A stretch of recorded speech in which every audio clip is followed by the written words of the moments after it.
As a species, human beings gravitate towards simplicity. I mean, we absolutely love it, which goes a long way towards explaining why memes are so popular. And yes, I love a meme.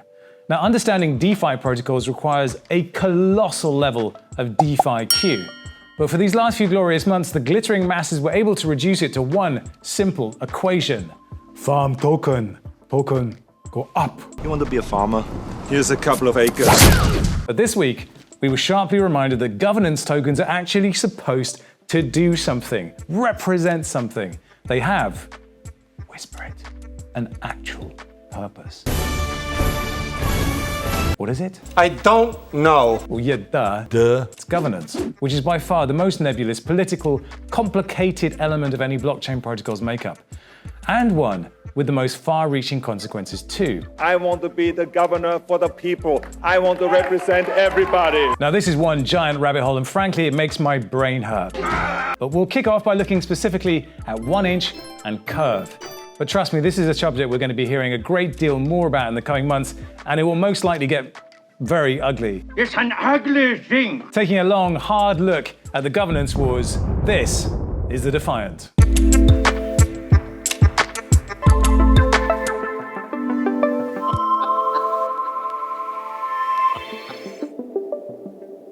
Any community, large or small, requires a system of rules to ensure its survival. Survive,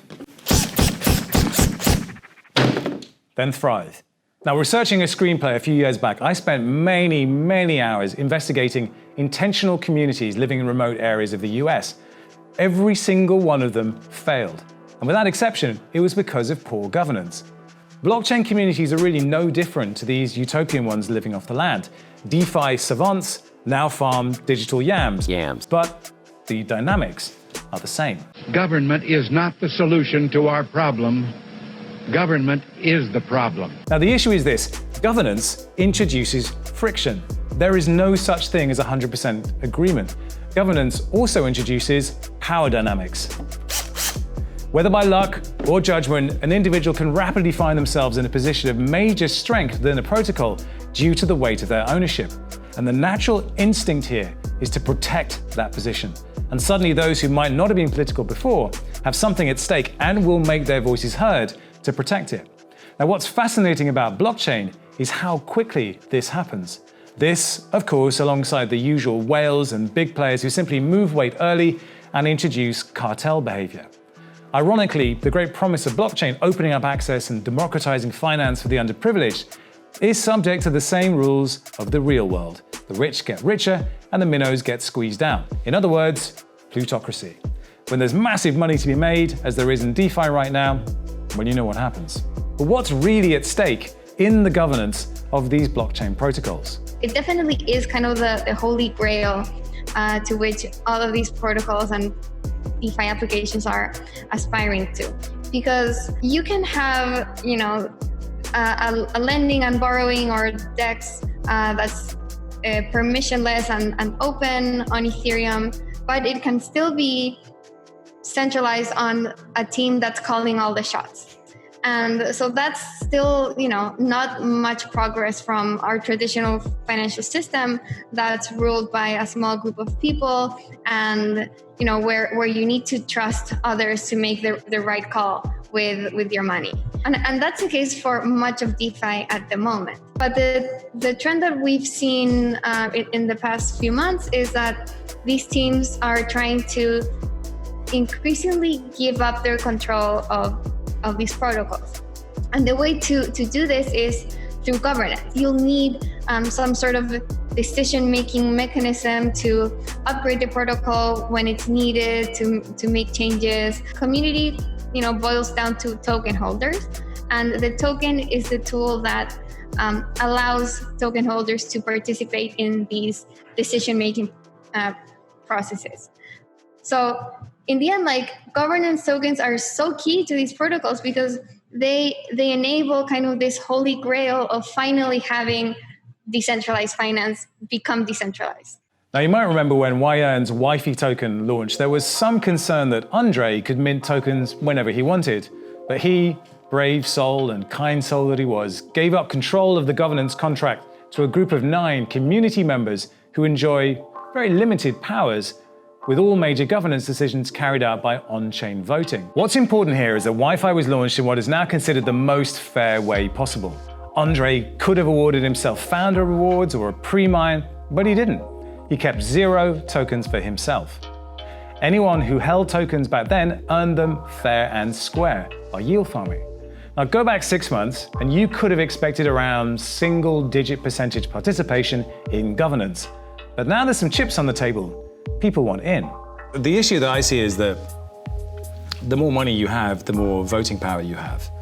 And so really what we're doing is just replicating traditional structures of power, but in a digital space. So really, when you talk about being decentralized, what you're talking about is no one's really paying attention to us yet. So we have this sort of protected community, free from the capitalism, market forces that plague everything else.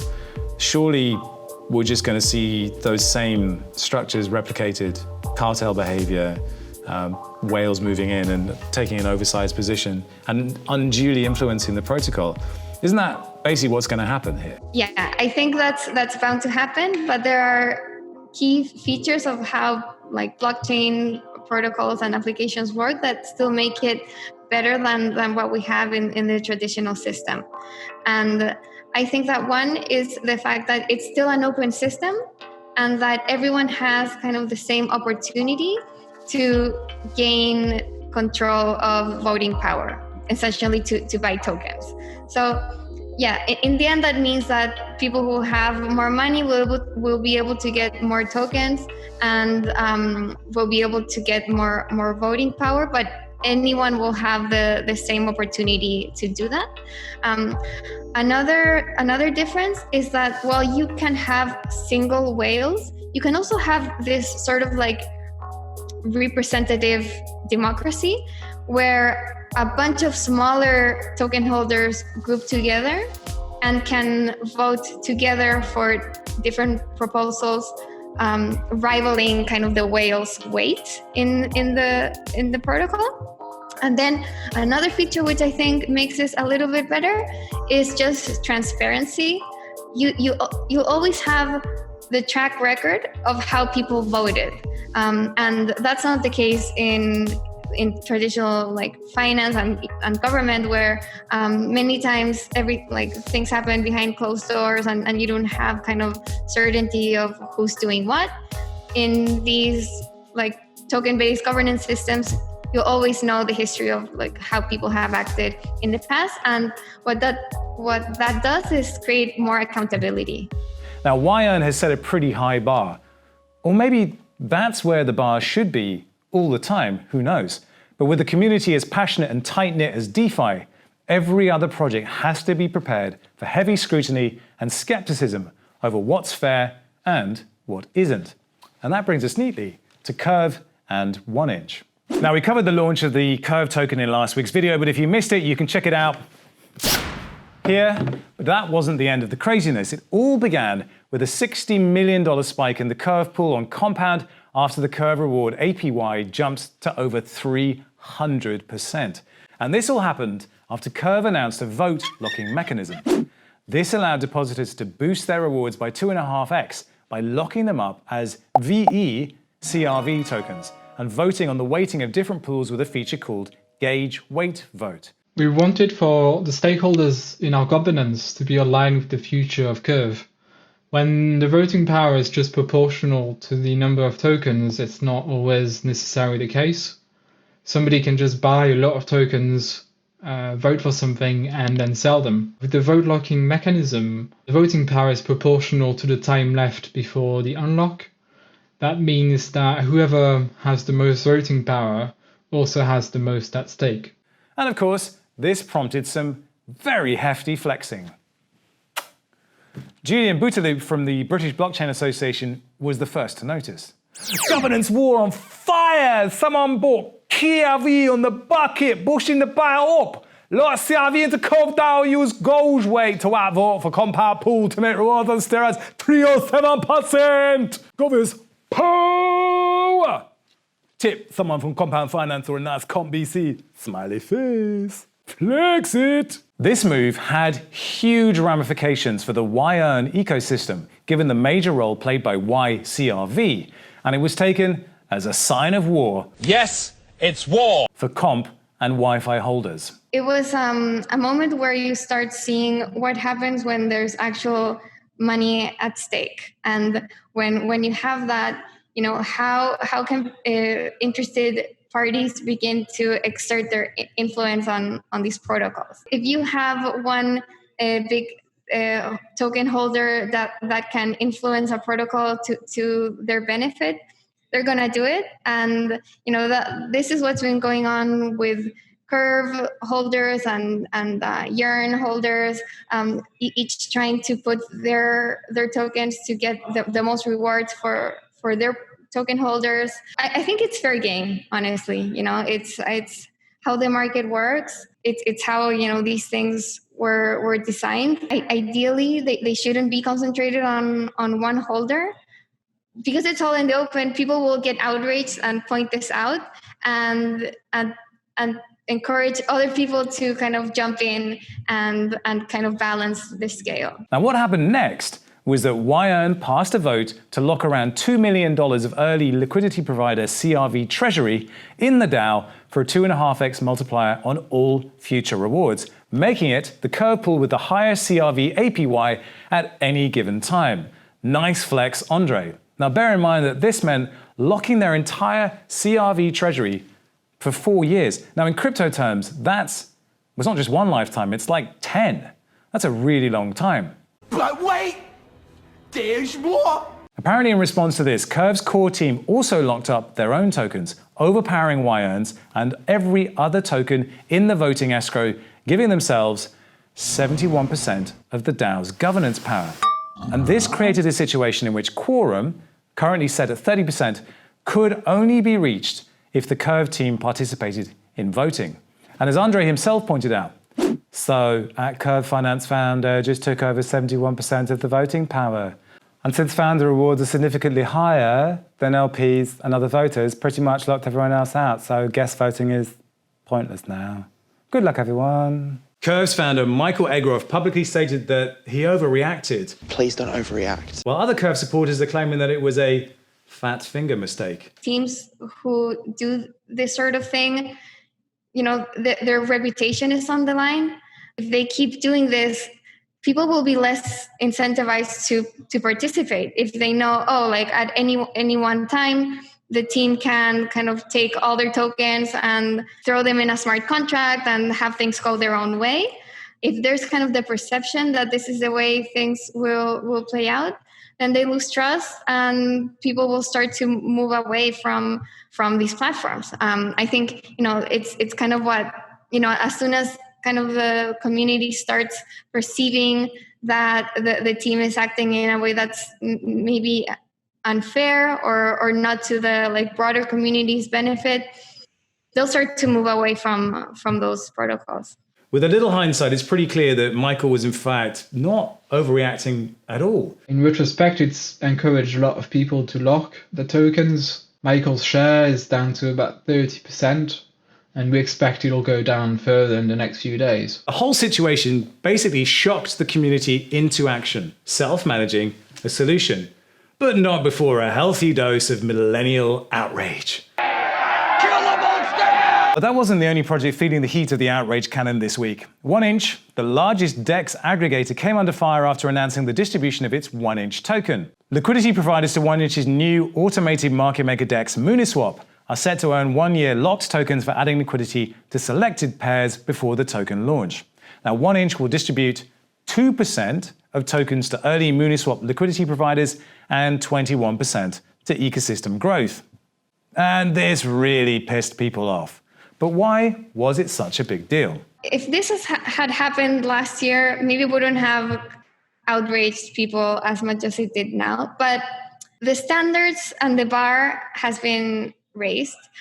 I think, starting with YFI, I think that was a defining moment of this new trend of tokens, that there's this expectation that new token launches in DeFi should be for the community in the larger percent. Wi-Fi was 100% community owned, and it spurred this whole trend because people realized, yeah, this makes a lot of sense. Like if you're creating a governance token that's meant to allow users of the platform to influence the platform, why should anyone else hold it? It should be in the hands of the community. And so many of the tokens after Wi-Fi or most of them in DeFi have gone largely to the community. So when 1inch, they announced their token, and this could have been kind of a curve moment, kind of this like well-known large project in DeFi going with launching their token, but it kind of backfired because unlike something like Wi-Fi where 100% of the tokens were going to the community, 1inch had only 20% or so of the tokens going to the community. So it obviously kind of rubbed people the wrong way, would be an understatement. For comparison, here's how other prominent DeFi projects are treating LP reward allocations. YEarn is giving you 100%, Balance is 65%, Curve 62%, M-Stable 45%, Compound 42.3%, and if you provide me with any liquidity, I will give you nothing at all. Those projects are governance projects. We are different. Yeah, we are going to release permissionless protocols. You don't need a governance there. Yeah, you need a utility token which secures the network. Yeah, by staking, by some other techniques which we plan to announce soon. The thing is about team tokens. It's very normal that the team get tokens to be motivated to deliver free products for you. We are building not for investors. We are not building for ourselves. We are building for you who use that product, and will use. And that's very important to understand. But it wasn't just the tokenomics. The project's social media strategy was also savaged. DeFi Prime was particularly clinical. I think 1inch just needs to grow up and get over running social media like they're just the hackathon winners. And if we look at the tone of a recent post, maybe they had a point. The post reads, "Are you satisfied with 1inch token distribution scheme? A, yes, 21% plus 2% is what I deserve as an LP. B, no, users LPs are life breath of this shit and deserve more than team. C, I'll let the experts decide. And D, LPs can issue their own version of token for themselves. Schooled you, didn't we?" What we do in the DeFi space, it's about freedom and also fun. Yeah. So if we see a lot of people who write really bad comments about us, and that's okay. That's the life. We appreciate any feedback, and we work on everything what we are doing on us as well. So for sure, it's not nice to see a lot of bad comments, but that's okay. I already said, and we apologize if we already said wrote something what it looks like it's quite aggressive or something like that. We are not English native, and we answer how we can answer. In all seriousness now, researching this piece, I was struck by just how funny this all is.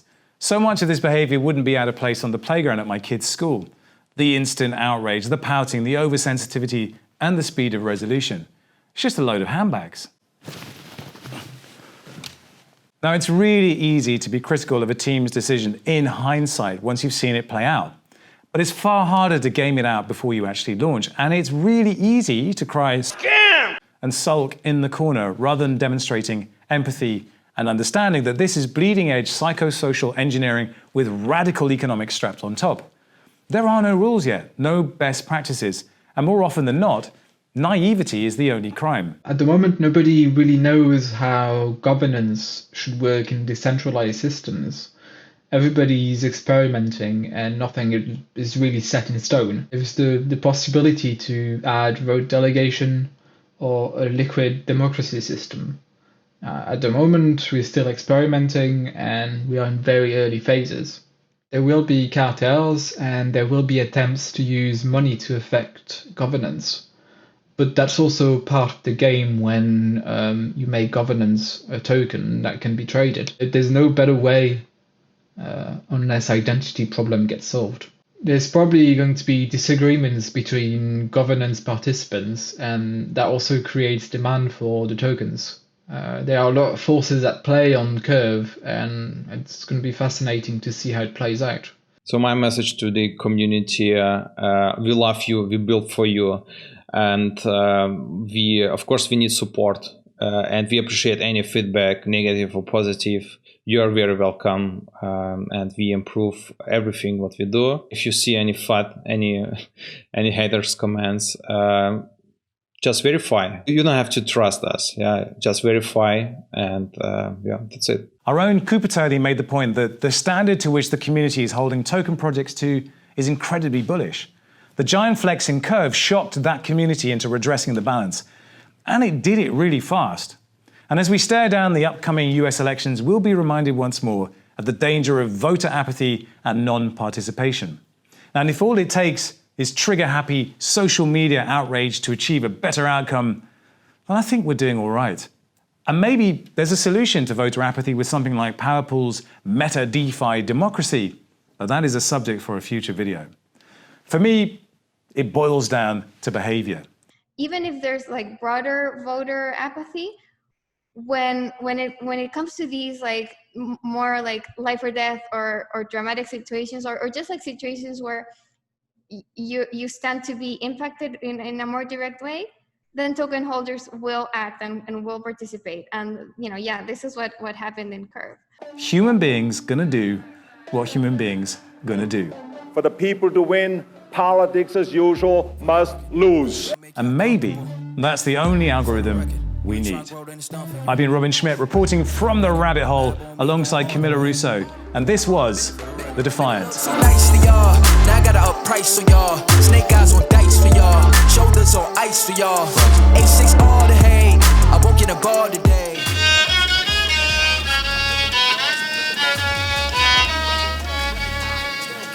Hey, bro. I could totally be like the vegan Obama. My man. As a species, human beings gravitate towards something like that. Nice.